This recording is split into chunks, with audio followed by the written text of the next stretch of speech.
नमस्कार। राजस्थान जिला दर्शन की जो श्रृंखला चल रही थी उसमें भरतपुर संभाग शुरू किया था सबसे पहले, और भरतपुर संभाग में धौलपुर, करौली और भरतपुर जिला दर्शन के बारे में विस्तृत रूप से वीडियो अपलोड किए जा चुके हैं, जो आप देख लेना।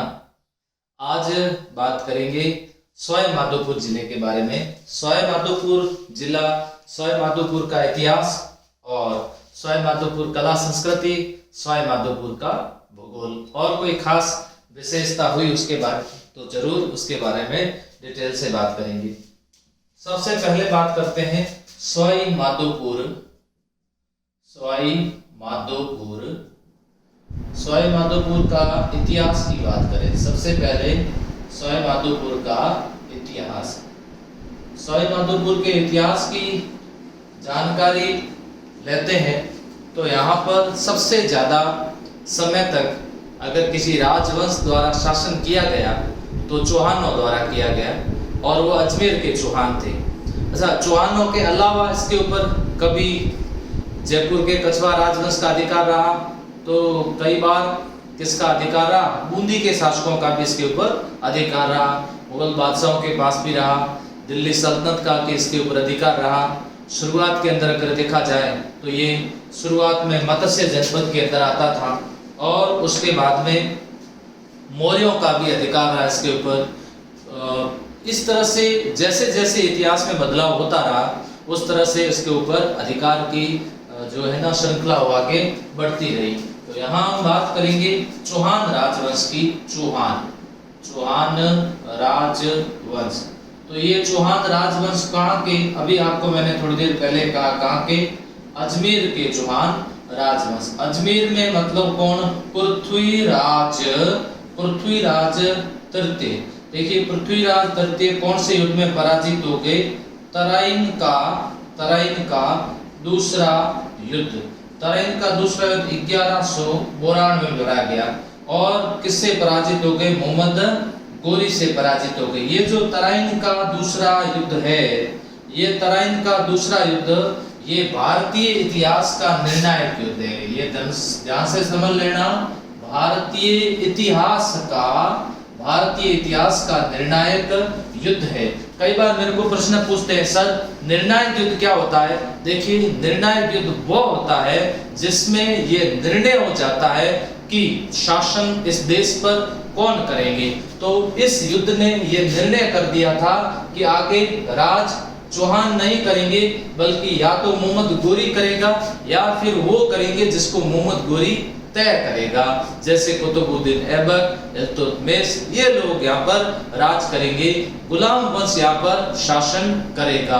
तो यहाँ ये ध्यान रखना जरूरी है, ऐसे युद्ध को निर्णायक युद्ध भी कहा जाता है। मैं आपसे एक प्रश्न पूछ लेता हूँ कि राजस्थान के इतिहास का निर्णायक युद्ध किसे कहते हैं? तो आप सभी का एक ही उत्तर रहेगा कि राजस्थान के इतिहास का निर्णायक युद्ध खानवा के युद्ध को कहते हैं। खानवा के युद्ध ने भी ये निर्णय कर दिया था कि राजपूताना के जो शासक हैं अब वो स्वतंत्र रूप से राज नहीं करेंगे, उनको भी गुलामी करनी पड़ेगी। खानवा का युद्ध था वो, खानवा युद्ध।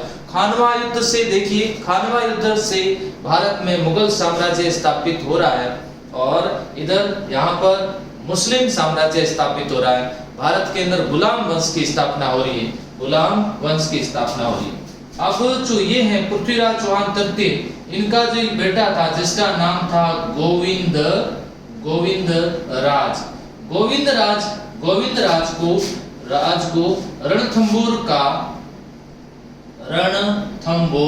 रणथंबोर का शासन मिलता है।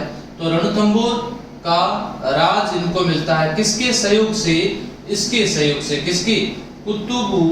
कुतुबुद्दीन ऐबक के सहयोग से। कुतुबुद्दीन ऐबक ने अजमेर पर अपना अधिकार कर लिया। इनको अजमेर छोड़ने को कहा गया। अगर अजमेर छोड़ देते हो और आप रणथंबोर चले जाते हो, वहां जाकर के आप अपना राज स्थापित कर सकते हो। तो ये देखिए 1192 और ये 1194 ईस्वी को कहां चले गए? रणथंबोर चले गए। प्रश्न आया रणथंबोर चौहान वंश कब स्थापित हुआ था? 1194 ईस्वी ये लोग रणथंभौर आ गए।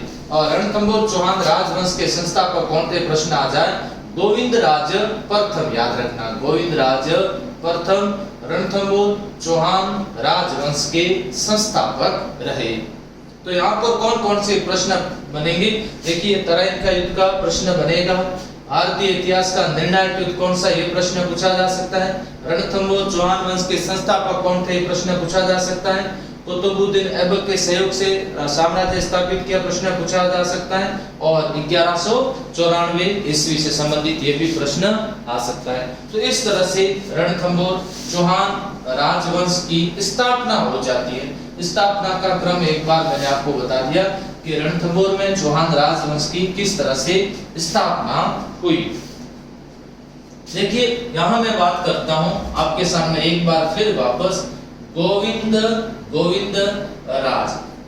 राज फर्स्ट, प्रहलादन,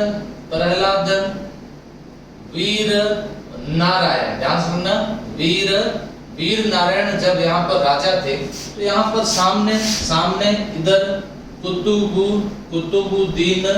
कुतुबुद्दीन ऐबक, उसके बाद में इल्तुतमिश, ये मैं किसका बता रहा हूँ, ये गुलाम वंश के राजा है, गुलाम वंश के दिल्ली के सुल्तान है।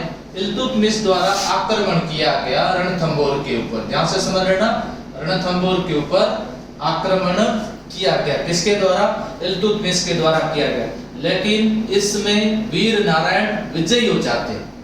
वीर नारायण को दिल्ली बुलाया जाता है और वहां ले जा करके इनका वध कर दिया जाता है, वहां इनका वध किया जाता है। ध्यान से समझ लेना, रणथंभौर के कौन से राजा का दिल्ली में वध कर दिया गया था, दिल्ली में वध किया गया था, किसका, वीर नारायण का, किसके द्वारा, इल्तुतमिश के द्वारा वध कर दिया गया था। उसके बाद में इसका याद रखना, वाघभट्ट के समय बलवन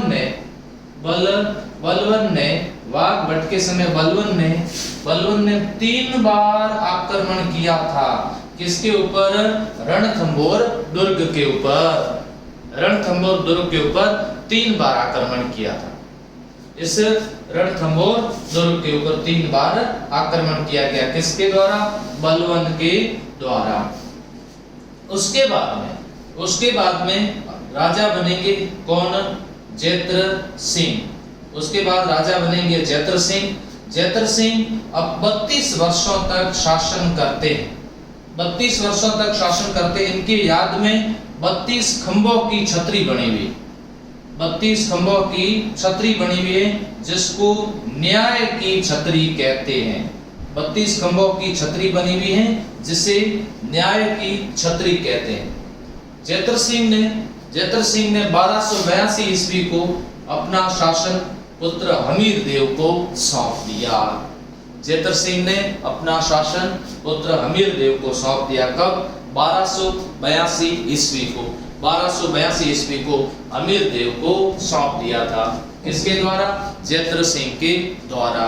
तो यहाँ समझ लीजिएगा, यहाँ समझिएगा, जैत्र सिंह 32 वर्ष तक शासन करते हैं, जिसकी याद में 32 खंभों की छतरी बनी हुई, जिसको न्याय की छतरी कहते हैं, न्याय की छतरी कहते हैं। जगन्नाथ कछवा की छतरी बनी हुई है मांडलगढ़ के अंदर भीलवाड़ा में, वो भी कितने खंभों की है, 32 खंभों की है, 32 खंभों की छतरी बनी हुई। यहाँ तक आपको समझ में आ गया होगा गोविंदराज, वीर नारायण और वाघभट्ट, और उसके बाद में जैत्र सिंह तक के जितने भी प्रश्न मैंने आपको बता दिए। अब इधर भी राज चेंज हो जाएगा, इधर राज चेंज हो जाएगा, राजा बनेंगे कौन, हमीर देव। ध्यान से समझ लेना, अमीर देव चौहान जब राजा बने तब दिल्ली के अंदर जलालुद्दीन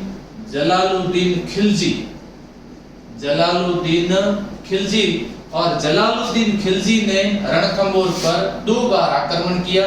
पहली बार 1290 ईस्वी को किया और इस दुर्ग को जीता था। कौन से दुर्ग, झाइन दुर्ग को जीता था। झाइन दुर्ग को रणथंभौर दुर्ग की कुंजी कहते हैं, झाइन दुर्ग को रणथंभौर दुर्ग की कुंजी कहते हैं, रणथंभौर दुर्ग की कुंजी कहते हैं। लेकिन रणथंभौर दुर्ग जीत नहीं पाए।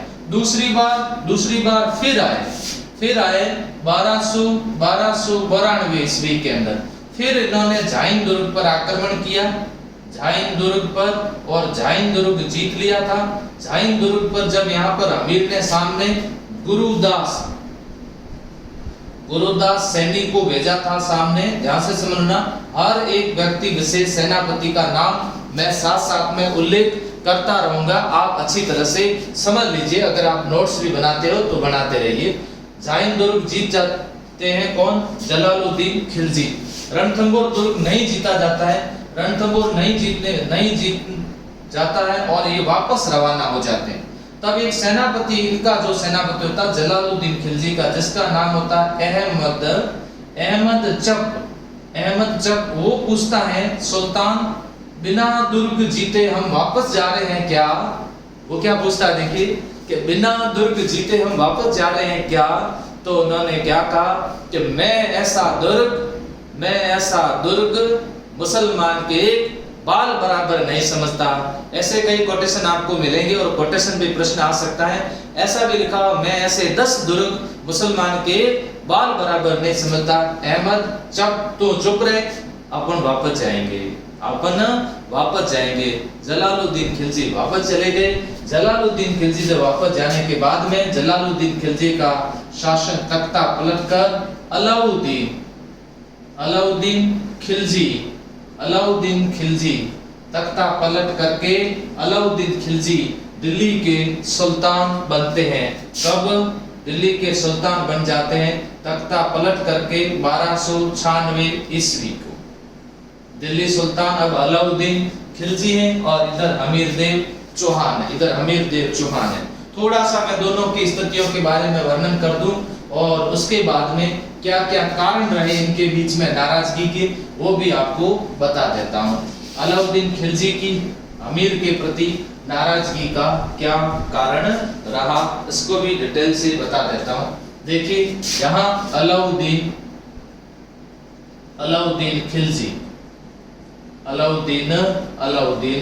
खिलजी और इधर अमीर देव चौहान 1282 में बने और 1301 तक इन्होंने शासन किया था। अमीर देव ने अपना साम्राज्य का खूब सब विस्तार किया था। इन्होंने भीमरस के राजा अर्जुन को पराजित किया और मालवा के परमार भोज को पराजित किया। मेवाड़ के समर सिंह को इन्होंने पराजित किया। आबू के प्रताप सिंह को इन्होंने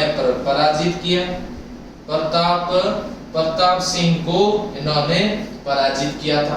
तो इनके एक तो साम्राज्य विस्तार भी बढ़ रहा था। अलाउद्दीन खिलजी भी अपना साम्राज्य विस्तार चाहते थे और यहाँ नजदीक के अंदर साम्राज्य विस्तार अमीर का बढ़ रहा था। एक साम्राज्य विस्तार के कारण भी थोड़े बहुत तो नाराज हो सकते हैं। दूसरा ऐसा बताया जाता है, 2 ऐसे कारण बताए जाते हैं। एक कारण ये बताया जाता है कि जालोर के पास में अलाउद्दीन खिलजी की सेना पर आक्रमण होता है और सेना के जो लूट का माल था उसके बंटवारे को लेकर के इनके सैनिक आपस में लड़ जाते हैं और इनके पास में एक सेनापति आ जाता है जिसका नाम था मीर मोहम्मद शाह यहाँ पर आ जाते हैं और मीर मोहम्मद शाह को शरण प्रदान करना जिससे अलाउद्दीन खिलजी नाराज हो जाते हैं। अब देखिए हर एक इतिहासकार अपने अपने हिसाब से बात करता है और उसमें से अमीर हट के अंदर कुछ अलग बात बताई गई। बताओ अमीर हट की रचना किसने की थी? अमीर हट में कुछ अलग ही बताया गया। अमीर हट के अंदर बताया जाता है कि अलाउद्दीन खिलजी की एक बेगम थी जिसका नाम था चिमना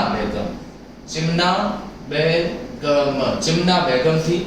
अलाउद्दीन खिलजी की एक बेगम थी जिसका नाम था चिमना बेगम थी। अब कई बार मेरे को सब प्रश्न पूछा चिमना था या चिमनी थी। मैंने कहा देखो ऐसा प्रश्न में नहीं आएगा कि उसकी बेगम का नाम क्या था, चिमनी था या लालटेन था, ऐसा प्रश्न नहीं आएगा। थोड़ा सा आप भी समझ दारो, और जिमना बेगम उसका नाम था, और जिमना बेगम और मीर मोहम्मद शाह जो ये मंगोल सेनापति था, इनके बीच में आपस में खिचड़ी पक रही थी, क्योंकि अलाउद्दीन खिलजी को टाइम मिलता नहीं था, वो तो बाहर ही रहते थे लगभग, और पीछे ये दोनों आपस में इनकी खिचड़ी भी अच्छी पक रही थी, और दूसरी खास बात, ये दोनों मिलकर के अलाउद्दीन की हत्या भी करना चाहते थे, ऐसा भी इन्होंने प्लान बना दिया था। तो इनकी जो ये प्रेम कहानी है, इनकी प्रेम कहानी के किस्से बाजारों में आ गए, और बाजार में जब प्रेम कहानी के किस्से आ गए तो उसका पता अलाउद्दीन खिलजी को लग गया। अलाउद्दीन खिलजी को जैसे ही पता चला, और मीर मोहम्मद शाह भाग करके किसके पास में आ गया, अमीर देव के पास में आ गया। और अमीर देव को जब अलाउद्दीन खिलजी ने कहा, देखो अलाउद्दीन अमीर देव जी, आपसे हमारे कोई नाराजगी नहीं है, कोई नाराजगी नहीं, आप तो मुझे मीर मोहम्मद शाह को सौंप दीजिए, आप तो मुझे मीर मोहम्मद शाह को दे दीजिए, मुझे कुछ इससे घरेलू बातचीत करनी है, हमारा कोई पर्सनल मैटर है, उस पर थोड़ा सा डिस्कस करना है।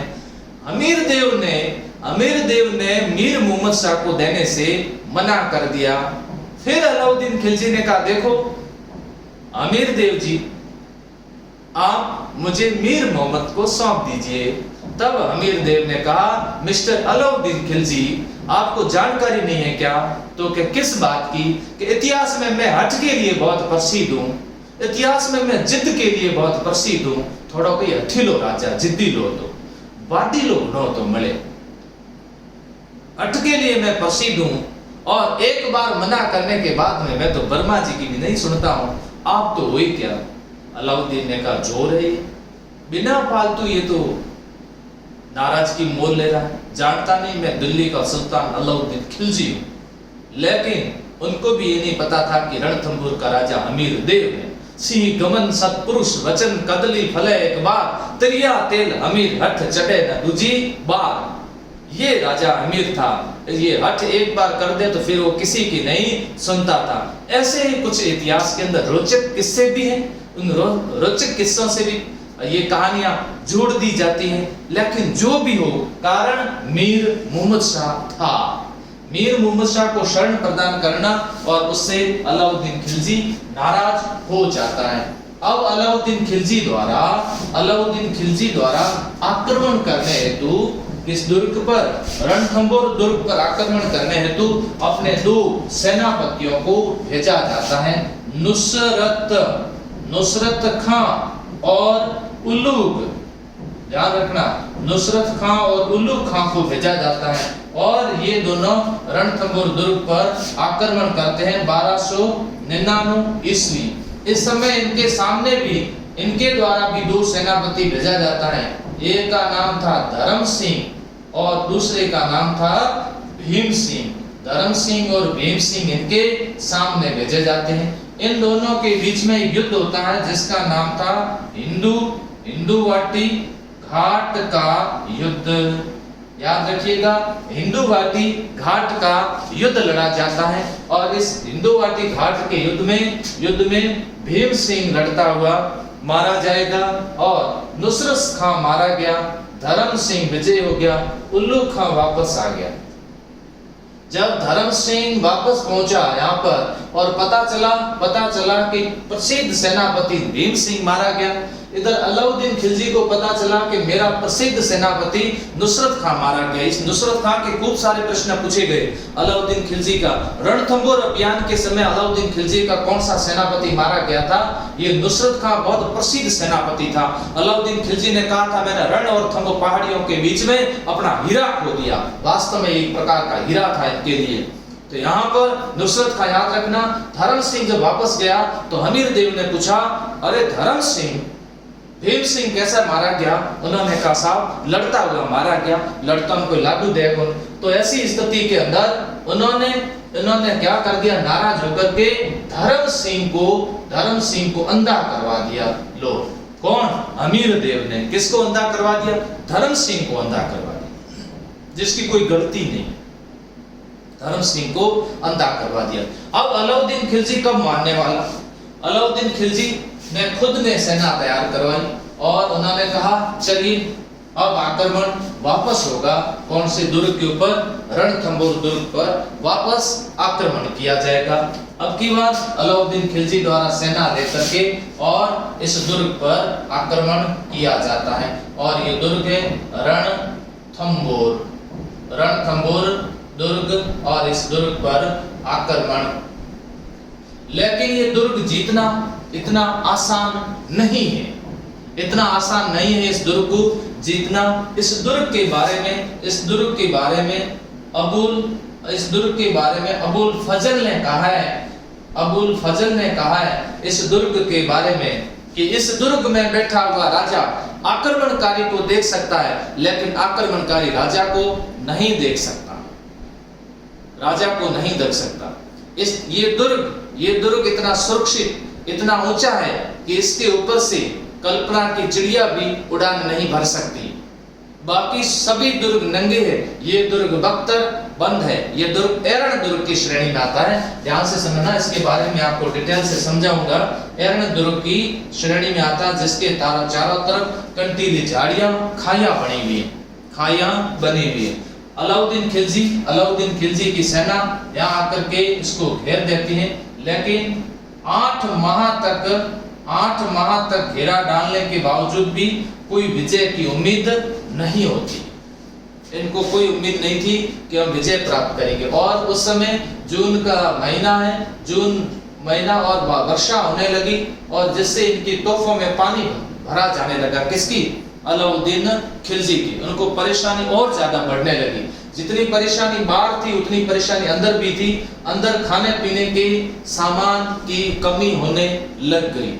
इसीलिए इनके पास में एक व्यक्ति पहुंच जाते हैं और संधि वार्ता का बहाना करते हैं। उसमें नाम था रणमल और रतिपाल और एक और था जिसका नाम था सुरजन शाह। ये लोग यहाँ पहुंच जाते हैं और ये लोग अलाउद्दीन खिलजी को कह देते हैं कि दुर्ग के अंदर राशन पानी की कमी पड़ चुकी है, ज्यादा समय तक अमीर अब टिक के नहीं रह सकता।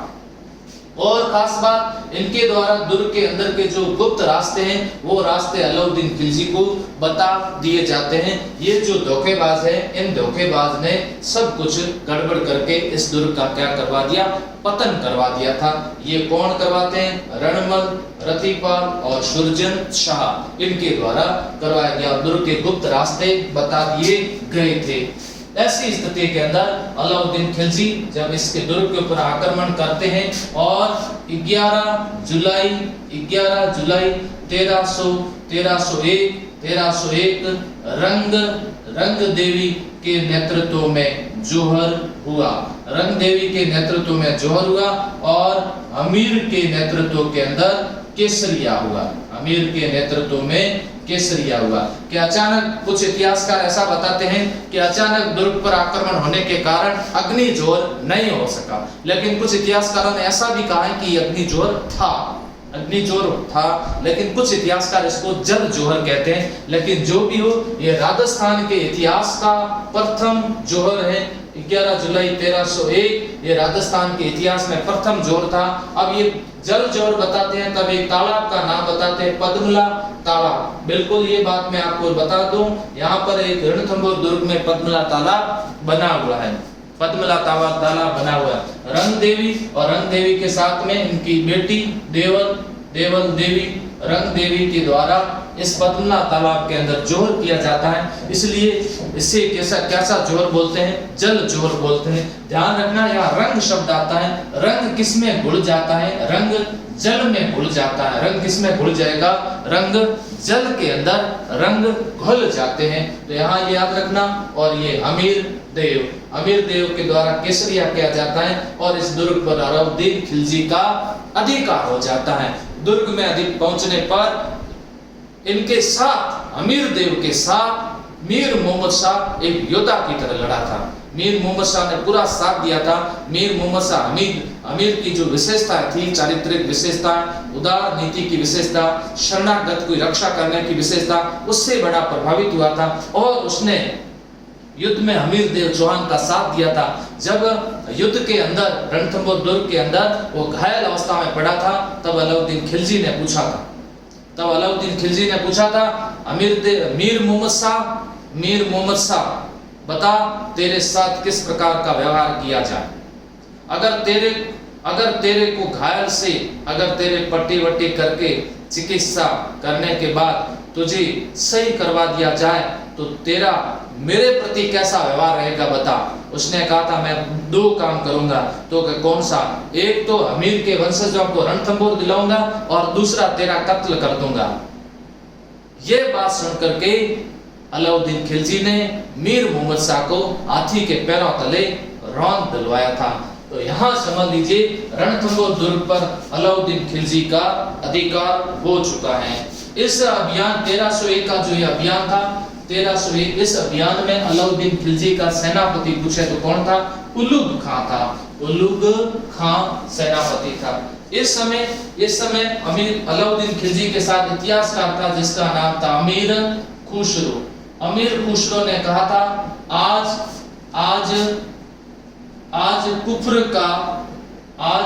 कुफ्र का घर इस्लाम का गढ़ हो गया। आज कुफ्र का घर इस्लाम का गढ़ हो गया। ये किसके द्वारा कहा गया था? ये कहा गया था अमीर खुसरो के द्वारा। अमीर खुसरो ने इस युद्ध का वर्णन खजाइन उल फुतूह में किया। खजाइन उल फुतूह में इस युद्ध का वर्णन किया। बर्नी ने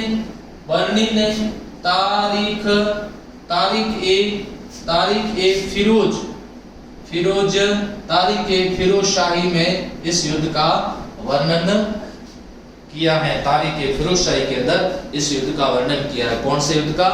रणथंभौर युद्ध का वर्णन किया गया है। यहाँ समझ लेना है। और मैं आपको बताऊं, व्यक्ति विशेष के प्रश्न आए। उल्लू खां ने रणथंभौर युद्ध के समय 1301 के समय अलाउद्दीन की सेना का नेतृत्व किया था। उमंग खां, ये प्रश्न आता है, उमंग खां और मंगू खां, उमंग खां और मंगू खां ये अलाउद्दीन के भांजे थे। उमंग खां और मंगू खां अलाउद्दीन के भांजे थे। ये बदायूं का था, गवर्नर था बदायूं, और ये अवध का था। अवध। मंगू खां अवध का था और उमंग खां बदायूं का था। अलाउद्दीन खिलजी जब रणथंभौर अभियान पर आया था तब इन्होंने पीछे विद्रोह कर दिया था। इनको रणथंभौर बुलाया गया और यहाँ बुला करके इनकी हत्या कर दी गई। यहीं पर इनकी बनी हुई है छतरी बनी हुई है, जिसको मामा भांजा के नाम से जानते हैं। मामा तो इसमें साथ में नहीं है लेकिन भांजे जरूर है, फिर इसका नाम रखा गया मामा भांजा की छतरी। उमंग खां और मंगू खां के नाम से बनी हुई है, ध्यान रखना। उमंग खां और मंगू खां के नाम से मामा भांजा की छतरी। फिर रणथंभौर दुर्ग पढ़ेंगे तो उसमें वापस ये पढ़नी होगी। इसी के साथ साथ और व्यक्ति विशेष की कौन से प्रश्न बन सकते हैं वो भी मैं आपको बता देता हूँ। तो यहाँ पर सवाई माधोपुर के इतिहास की संबंधित सारी जानकारी आपको यहाँ बताया जाता है कि अमीर देव ने 17 युद्ध लड़े थे जिसमें 16 में विजयी रहा। तो 16 युद्धों का विजेता अगर आपसे पूछे कौन था? अमीर देव था। दूसरा, अमीर देव ने एक यज्ञ कराया था, कोटि जन यज्ञ करवाया था। ये कैसा होता है? ये अश्वमेध यज्ञ जैसा एक यज्ञ होता है। कोटि जन यज्ञ करवाया था जिसका पुरोहित आपसे पूछ लिया जाए, पुरोहित कौन था? विश्वरूप भट्ट था। विश्वरूप भट्ट इसका पुरोहित था। विश्वरूप भट्ट इसका पुरोहित था। कोटि जन यज्ञ करवाया था, अश्वमेध यज्ञ जैसा। इनका गुरु का नाम पूछ दे, इनके गुरु का नाम, किनके गुरु का नाम? हमीर देव के गुरु का नाम क्या था? और हमीर देव के दरबारी कौन थे? दरबारी कवि। हमीर देव के गुरु का नाम राघव देव और दरबारी कवि थे बीजादित्य। हमीर देव की माता का नाम पूछा जाए तो हीरा देवी था। हीरा देवी हमीर की माता का नाम था। यहाँ ध्यान रखना, ये जो धर्म सिंह है ये धर्म सिंह को पहले तो अंधा करवा दिया गया था, लेकिन बाद के अंदर इसको वापस सर्वे सर्वा बना दिया। इसके द्वारा क्या किया गया, जनता के ऊपर टैक्स ज्यादा लगा दिया, कर ज्यादा लगा दिया, जिससे जनता भी नाराज थी। उस समय उस जनता भी अमीर से नाराज हो चुकी थी। यहाँ टैक्स लगाने के कारण ये बदला लेना चाहता था। एक व्यक्ति था जिसका नाम था भोज, जो इस धर्म सिंह का भाई था। ये नाराज होकर के जाकर के किससे मिल गया था, अलाउद्दीन खिलजी से मिल गया था। कौन मिला था, भोज अलाउद्दीन खिलजी से जाकर के मिल चुका था। इसी के साथ साथ अब जो आगे की बात आती है वो मैं आपको बता देता हूँ। अमीर की जानकारी के स्रोत कौन कौन से हैं, उससे संबंधित भी प्रश्न पूछे जा सकते हैं। और उसके बाद सवाई माधोपुर के आगे के इतिहास की थोड़ी बहुत और डिस्कस करते हैं। अमीर मान मर्दन, ध्यान सुनना, अमीर मान मर्दन, ये जय सिंह सूरी, याद रखना, जय सिंह सूरी। अमीर महाकाव्य, अमीर महाकाव्य, नयन चंद्र सूरी। अमीर हठ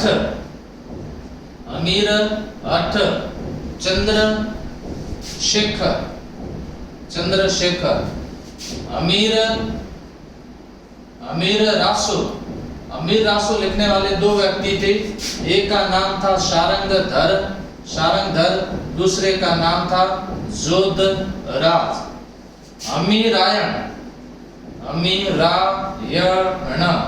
अमीरायण भांडव व्यास,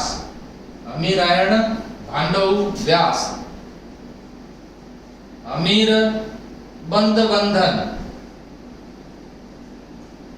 अमृत कैलाश,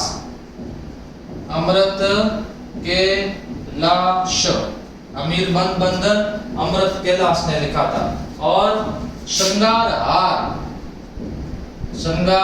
हार ये अमीर देव के द्वारा लिखा गया। श्रृंगार हार अमीर देव के द्वारा लिखा गया। तो अमीर मान मर्दन जय सिंह सूरी, अमीर महाकाव्य नयन चंद्र सूरी, अमीर हठ चंद्रशेखर, अमीर रासो शारंगधर जोधराज, अमीर आयन भांडव व्यास, अमीर बंधन अमृत कैलाश और श्रृंगार हार अमीर देव के द्वारा लिखा गया। तो यहाँ ये इनके जो स्रोत है, इससे अलावा अमीर की जानकारी संबंधी अमीर खुसरो के पूछ सकते हैं। अमीर की जानकारी संबंध बरनी का ग्रंथ पूछा जा सकता है, जैसे तारीख फिरोजशाही, जिससे अमीर की जानकारी मिलती है। तो यहाँ एक बार रणथंभौर के अंदर चौहान साम्राज्य समाप्त हो जाता है।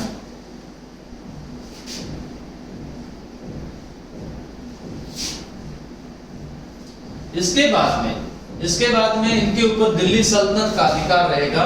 किसका अधिकार रहेगा? इस रणथंभौर पर दिल्ली सल्तनत का अधिकार रहेगा।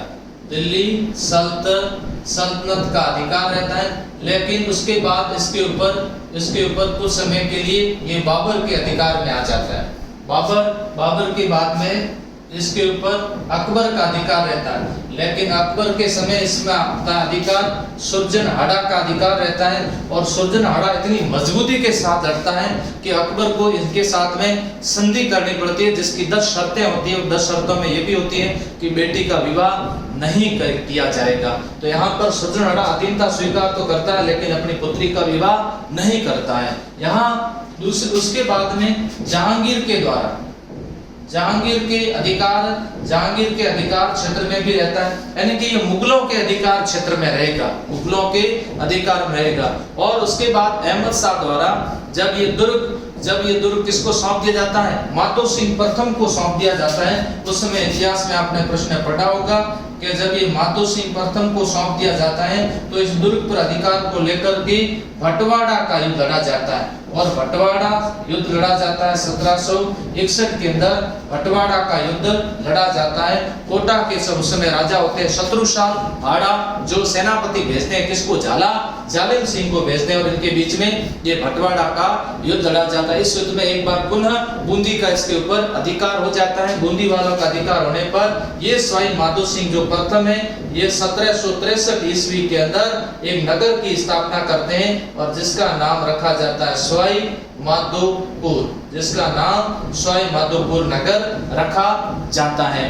तो पूरी डिटेल्स के साथ आपके सामने मैंने ये पूरी बात की। ये सवाई माधोपुर का इतिहास है, इसको दो टुकड़ों में पढ़ते हैं, ये भाग फर्स्ट और फिर मैं कला संस्कृति और भूगोल लेके आऊंगा, उसको भाग सेकंड में पढ़ना पड़ेगा। तो ऐसी उम्मीद करता हूं कि आपको ये बातें सारी समझ में आई होगी। और बच्चे बहुत सारे पूछ रहे जिला दर्शन सर पूरा करवाओगे, पूरा करवाएंगे, बस आप लोग देखते रहिए और आप लोगों का इसी तरह से सहयोग अगर मिलता रहा तो हम लोग पूरा करवाएंगे। और भी आपसे इससे संबंधित कोई प्रश्न हो तो आप लोग कमेंट बॉक्स में प्रश्न जरूर किया करो, ताकि मैं क्या अगले दिन जब क्लास लूं तो उससे प्रश्न से संबंधित भी आपकी डिस्कस करता रहूंगा। Thank you.